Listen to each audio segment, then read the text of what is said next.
endless dark road that continued forever. The trees on the side of the road covered my driving, and the leaves went up all above my head. It might have been the wind, but an ominous sound, like a voice, went throughout the forest. It was late in the evening, on my way back home from the village. If everything went according to plan, I should have been back home in my student apartment. I'd chosen a detour that I wasn't used to, and by the time I noticed, I had ended up in a non-paved path inside the forest. The sun was already down and everything was all black. My car kept going into darkness. A car from a poor student's wage. Just a run-of-the-mill car. I looked at my phone to see if I was on the map, but there was no path where the cursor was. And now all I could rely on was my crappy intuition. In order to get rid of the loneliness I had, I turned on the car radio.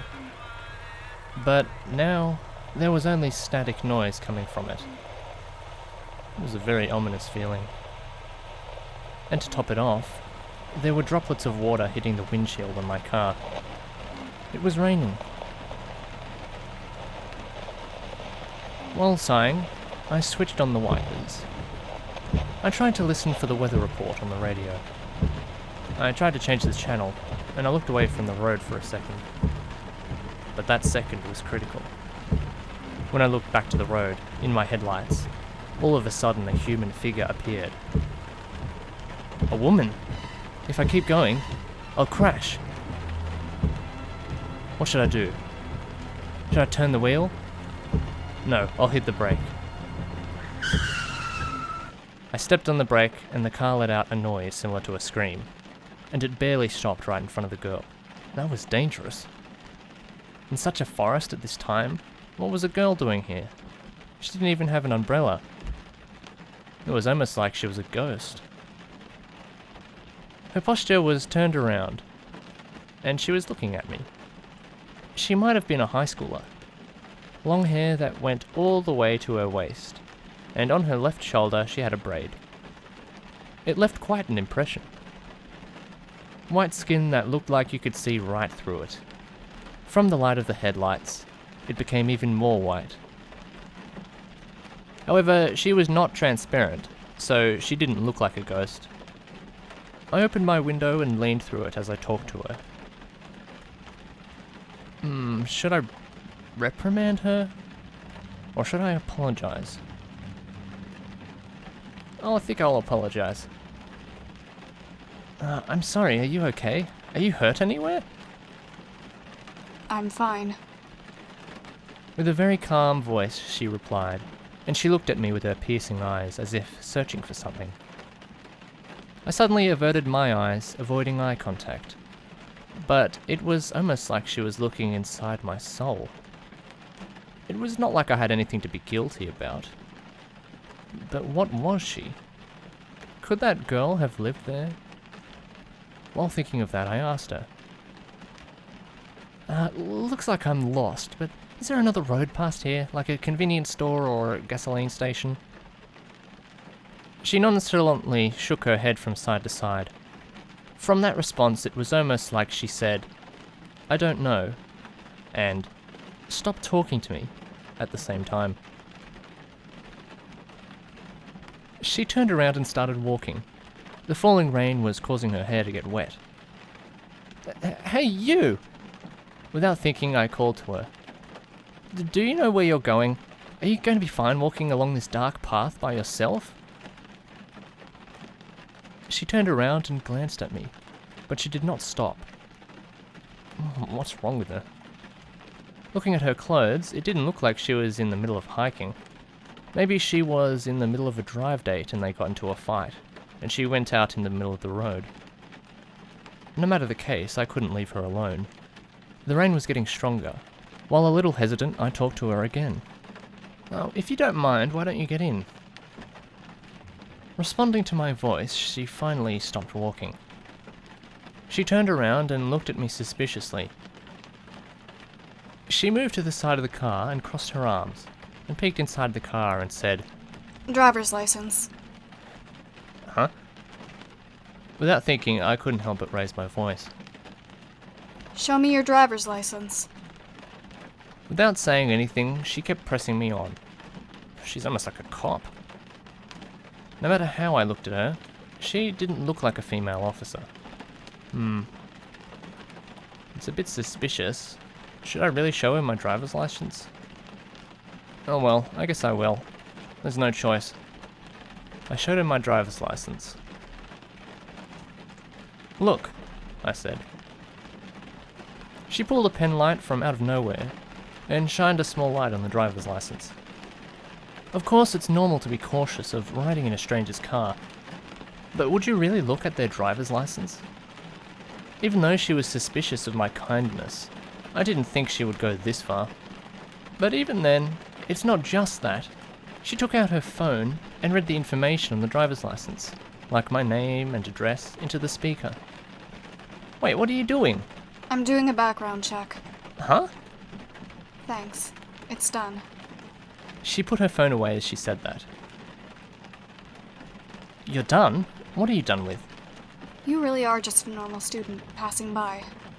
That's true, but did you see anything else? Without realizing it, I started sounding rude. I guess from her point of view, it'd be kinda scary to be talked to in the middle of the woods like this. Maybe she's trying to be as cautious as possible. I guess I couldn't fault her too much. But she went through a background check really fast. That's not very normal. Speaking of unnatural, the gloves covering her hands were pitch black. And those gloves were very irregular. It's not the season to be wearing gloves. And I couldn't call it fashion that girls these days are wearing.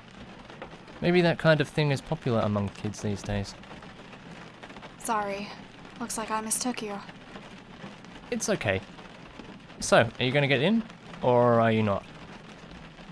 It would be very helpful if you could drop me off past here. Gotcha.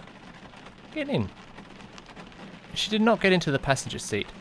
Instead, she opened the backseat door and sat down. Are you a high school student?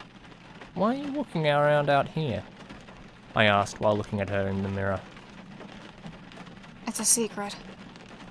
Without looking at the mirror, she said that. Oh, okay. While purposely making a large sigh, I stepped on the acceleration and kept going. And the car sank into darkness once again.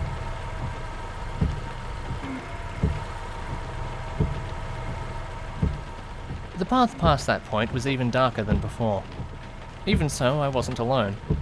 She may have been a very odd passenger, but it's better than just being alone. Just from the looks of her, this car wasn't worthy of having someone as beautiful as her riding in it. It might just have been my imagination, but she smelled very nice, like flowers. I might not have a chance like this ever again. What? It's almost like she noticed the mirror. She looked at me with a cold gaze. Nothing. You didn't tell me your name yet. You don't really need to know, do you? Well, that might be so. But you know what they say. Love thy neighbor. I guess me knowing your name and you not knowing mine wouldn't be fair, would it? Yeah, it's not fair. But there's no reason for me to be fair. While saying that, she nonchalantly looked out the window again. Oh boy, what a troubling lady. The rain hit the car harder and harder. I tried controlling the radio, but there was still only static noise, and I couldn't hear anything. Look, the tree's blocking the road. She sat up from her passenger seat and moved her body forward, pointing in front of the car. There was a fallen tree in front of the headlights. I didn't think that had been there for a couple of years. The path kept going past fallen trees. I might be able to drive past the side of the road, where thick brush is growing, and go around the tree and keep going.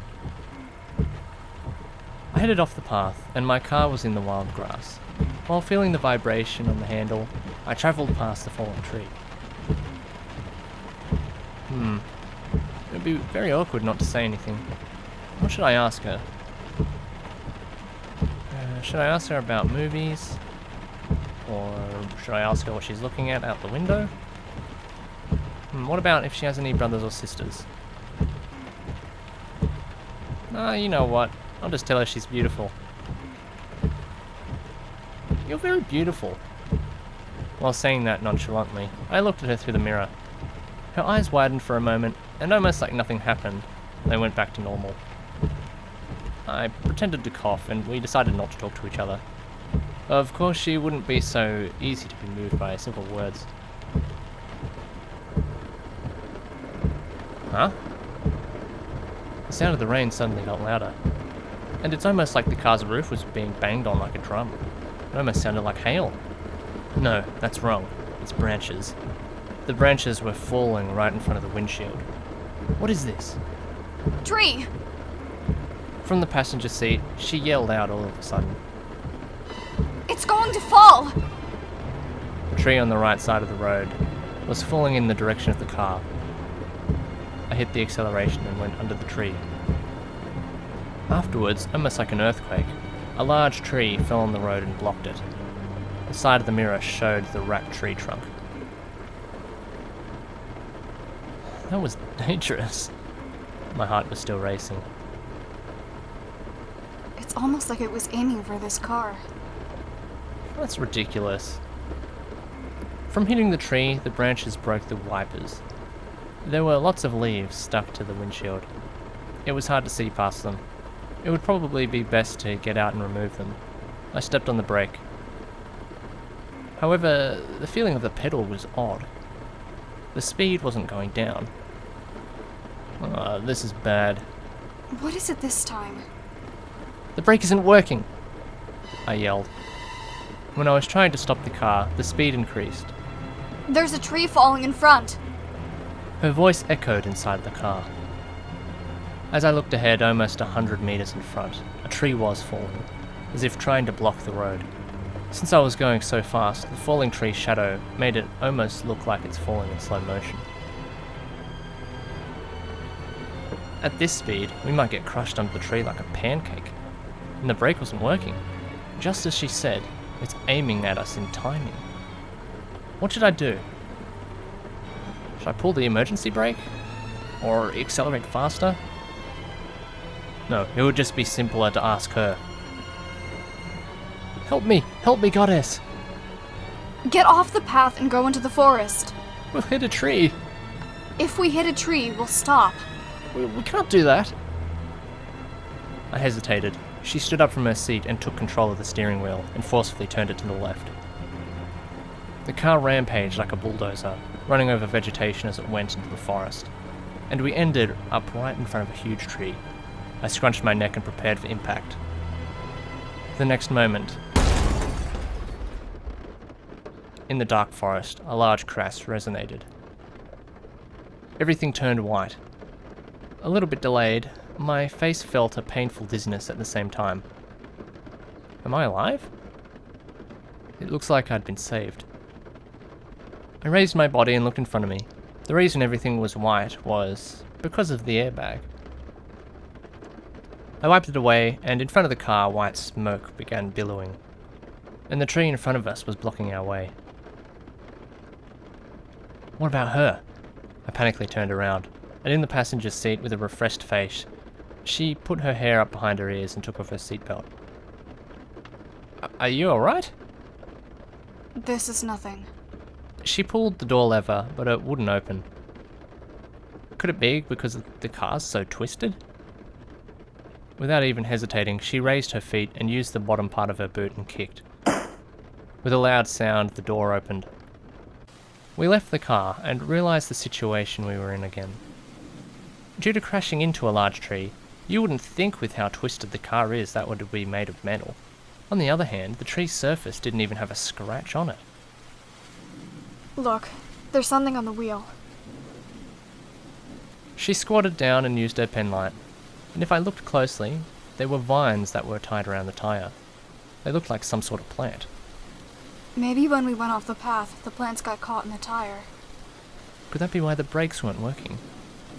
But for what reason is there for the tree to suddenly start falling? Is it because of the rain that made the ground softer? Riding in someone else's car never leads to anything good. What? Nothing. She walked away from the car and took out her phone. Huh. It's not connecting. This is the worst.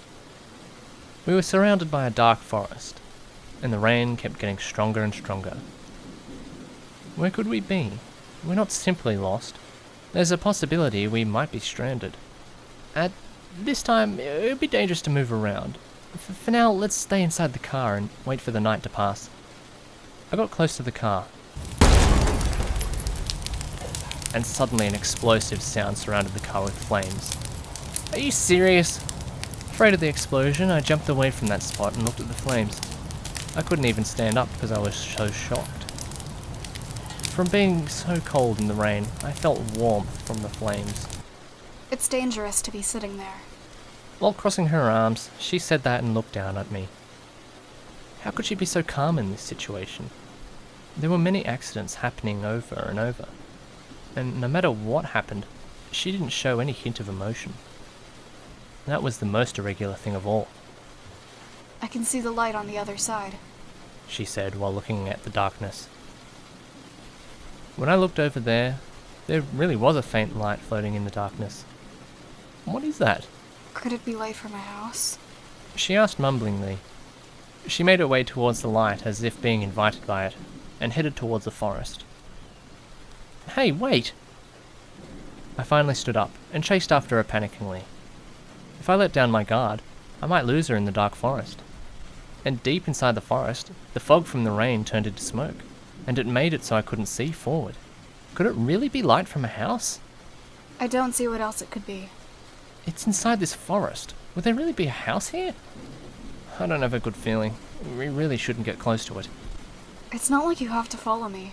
Why don't you stay close to the fire until daybreak? She said that without even turning around. Of all things, she called my beloved car a fire. How can you say that? I'm sorry for hurting your feelings.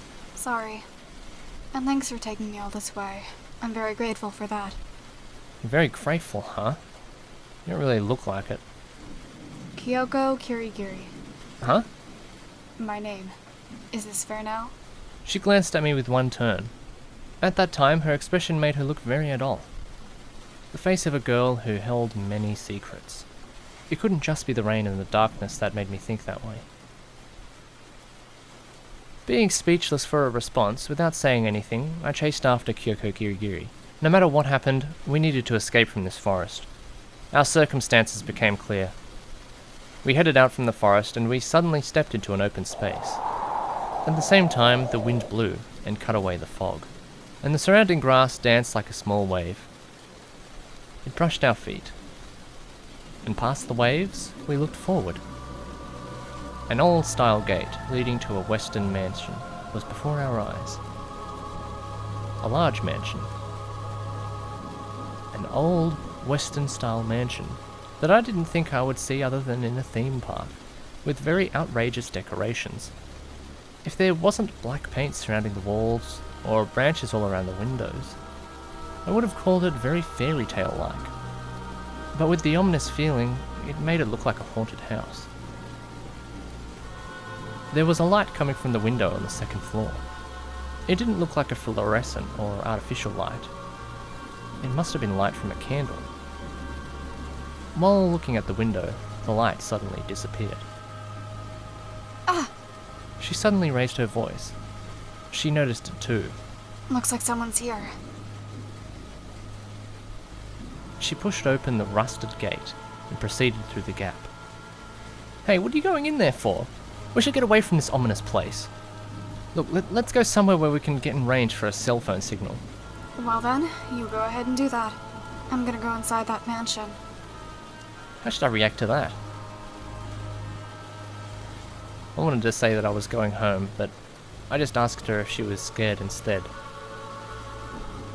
She didn't respond to my question and began towards walking to the mansion.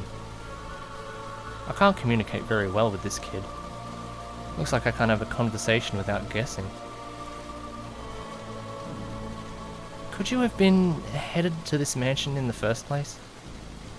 That's a secret. She wiped off her hair from her shoulder, saying only that and leaving. But I couldn't just leave her here. Of course, I didn't want to go into the forest by myself, but more so I couldn't shake my interest from the mysterious girl, Kyoko Kirigiri.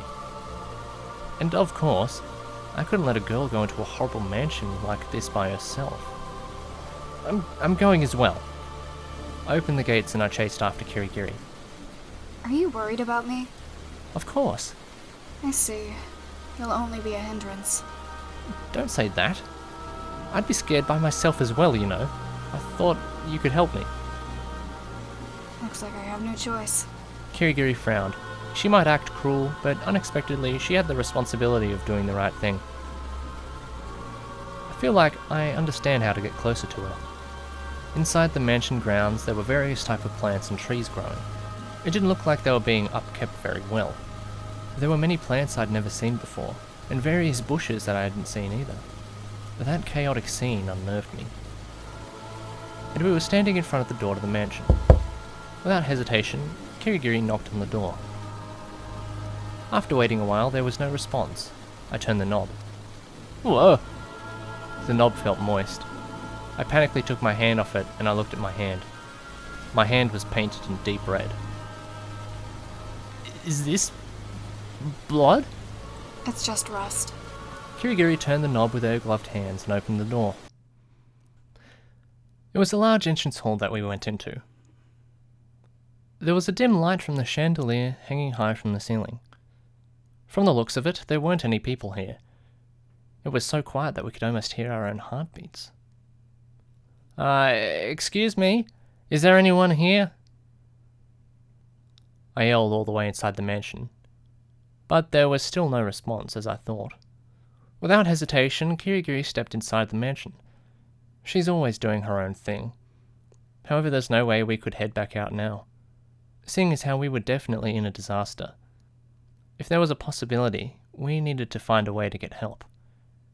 It would be nice to borrow the phone. In the entrance hall we entered, right in the middle there was a large door. To the left and right of that, on the sides, there were stairs leading to the second floor with a gentle curve. On both sides of the wall, there were doors leading inside. At the foot of the stairs, there was a large grandfather clock keeping the time.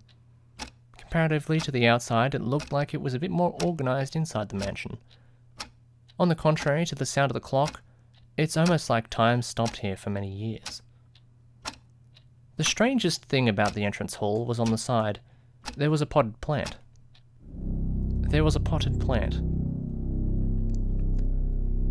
Inside there was a pot made of brick, and one tree was growing in it.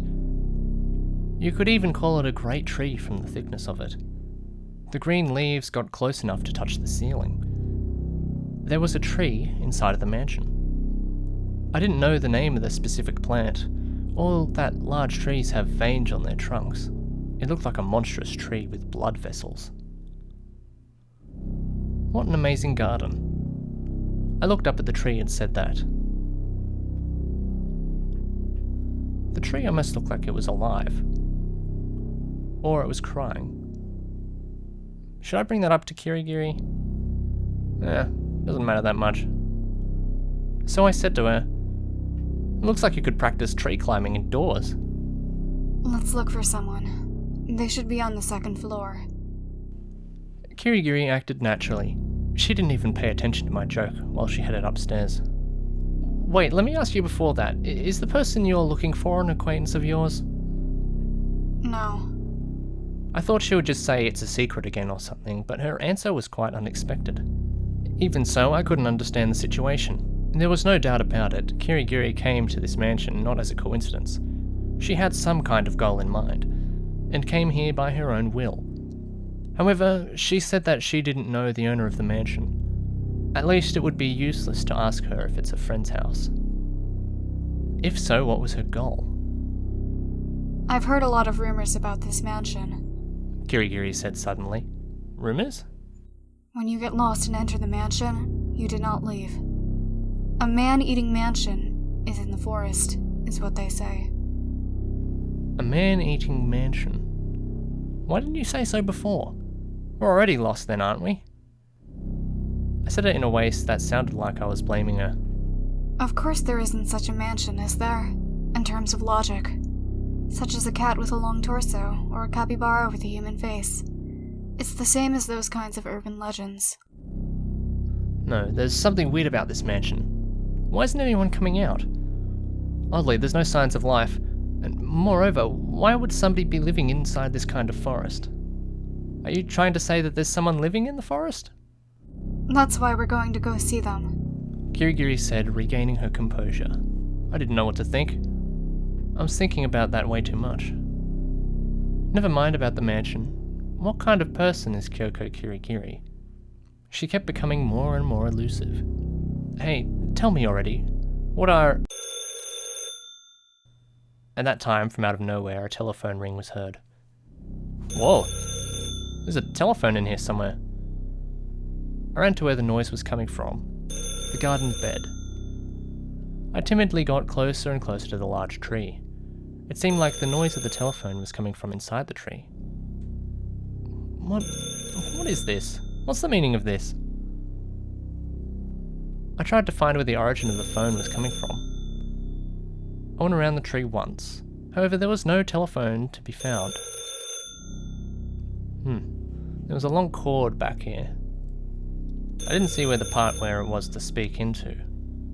Should I bring that up? No, I'll keep investigating.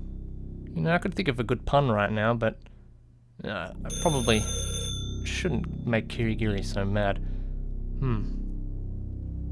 I just had a thought. Sometimes trees grow and absorb things that are connected to it, I said. I tried to show her my knowledge, and I said something that I've heard from TV. Sometimes things that are left by trees, like bikes, get absorbed into the trunk, and sometimes after many years later, they move all the way up to the top. Basically, a telephone was left by this tree, and the tree grew and absorbed it inside itself. That's right, my dear Watson. Well then, can you pick up the phone, Sherlock? Yeah, she's not Sherlock Holmes, she's more like Ikkyu-san. And just like that, the ringing stopped. We gave up on the phone. With nothing else to do, we went away from the garden bed. And then... somewhere far away, we heard the clatter of metal being moved around. What was it this time? Was something moving? Me and Kirigiri looked at each other and closed our mouths and tried to listen. I got close to the door by the stairs and tried to listen. It was quiet. I tried turning the knob, but it was locked. I couldn't open it. It's not here. From the entrance, I went to the right-handed door. Right here. There's something on the other side. While trying to be as quiet as possible, Kirigiri got closer to the door. She grabbed the knob and forcefully opened the door. It looked like a reception room. By the fireplace, a sofa was lying there. On the walls, there were bookshelves lining them. There were no other lights inside the room, except for the redness of the fireplace. There was some sort of silhouette on the sofa. The silhouette looked like a person. Someone is sitting on the sofa. They haven't noticed that we're here. Out of nowhere, I tried to talk to him. However, the figure did not turn around. They stayed looking at the fireplace. Kirigiri moved around the sofa and looked at the person sitting down. Letting out a sigh, she lowered her shoulders. This is just a suit of armor. Armor? I walked in front of the sofa to make sure. Just as Kirigiri said, there was a Western-styled full-body armor sitting down. One whole piece of metal armor, sitting in a person-like shape. Was that the metal sound we just heard now? The movement of the armor. Could there be someone inside of it? I'm a bit curious. Should I look inside the helmet? Or should I just stay away and not get close? It could be dangerous. Well, curiosity overcame me, and I looked inside of the helmet. There was a deep darkness inside the other side of the slits. It didn't look like there could be someone in there. Feeling a bit more calm, without thinking about it, I took off the mask. And all of a sudden, jumping out from the front of the face mask, green leaves started spreading out, almost like it was spitting out leaves as blood. And thinking that, I let out a gasp. It seemed the leaves were squished inside the armor and jumped out when it opened. The hell is this? It's so weird. Looks like they're growing plants inside the armor. An armor-styled plant? No matter the case, you couldn't call it a good hobby. Even if the inside is a plant, why did it sound like the armor was moving? I curiously looked at the armor up and down. However, Kirigiri was more interested in the fireplace. Looks like something's being burned. Kirigiri took the poker by the fireplace and started searching inside the chimney. There were red and black embers of something inside that was being burned. It looked like a large fire was spreading from cut pieces of cloth. It was in a very colourful pattern. It looked like fashionable clothes. Looks like there's only one part, so I couldn't tell the size. There was also a melted piece of plastic that turned completely black, like cards, or burnt pieces of paper. She was squatting in front of the fire, and took it with her hand. Looks like there's a lot of clothes being burnt here. Some sort of cards.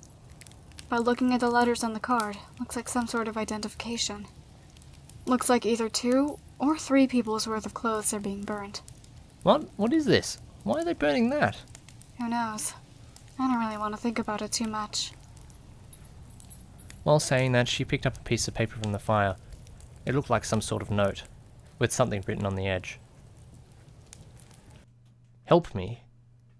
That was what was written